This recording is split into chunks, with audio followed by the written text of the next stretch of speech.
The worst thing about having a prosthetic is how other people treat you. People stare at you when you are different. Sometimes they stare for a really long time, and that makes me feel sad.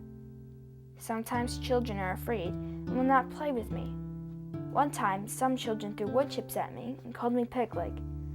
I felt like shouting, "Hey, I am not my leg." So I was walking to English and I realized my shoe was untied. I was like, just get there, get to English class, and don't trip. I get to English class and my friend's sitting there, I'm like, "Oh, you want to tie my shoe?" And I meant it as a joke. She's like, "Oh, sure, okay, I guess." And then this kid who sits in front of me, Cody Pickett, he's like, "No, don't let her tie your shoe. I want to tie your shoe." So he tied my shoe. And then he started like hitting the leg and seeing if I could feel it. But most people, that's always the thing they want to know. Can I feel it? Which, I'm just going to say this. If I go and poke you on the leg, can you feel it? Depends on how hard you poke me. But most of the time I can feel almost all the stuff anyone does to me. And no one thinks about that.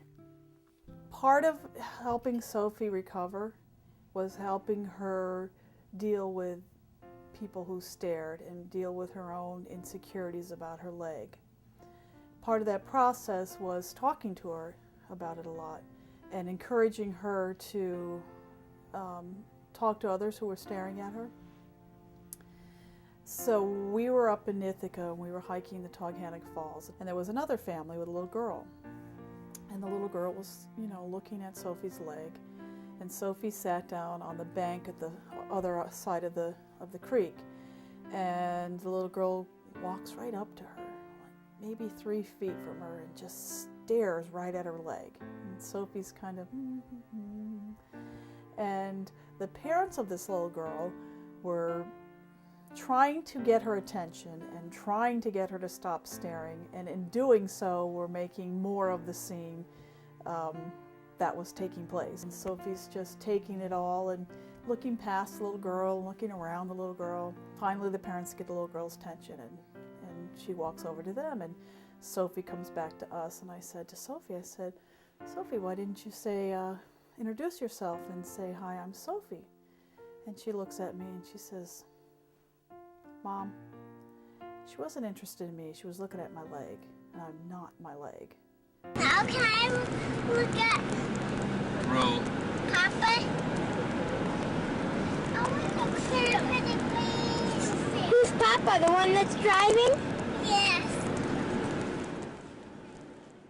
She's in an age where she's more and more,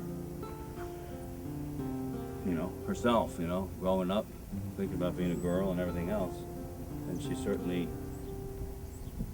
deals really well with not being able to do everything, it's just, that's what she is. The most important thing you should know about having a prosthetic leg is that having a prosthetic leg is hardest when you look at me and think that my prosthetic leg makes me different from you. I'm not my leg. I'm not my eyes, my face, or any part of my body. Who I am is the person I am on the inside.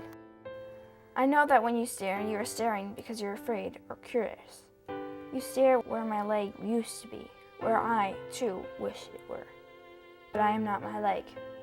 I'm more like you than you can see. I laugh the same as you laugh, and I cry the same too. I wish you could see me with your stares and not just my missing leg. I am not my leg. You are not your eyes. We are not our crutches, our wheelchairs, our clothes, our money, or any of the things that we have. Who we are on the inside is the most important part of us. And what is important, whether you have a prosthetic leg or not, is kindness.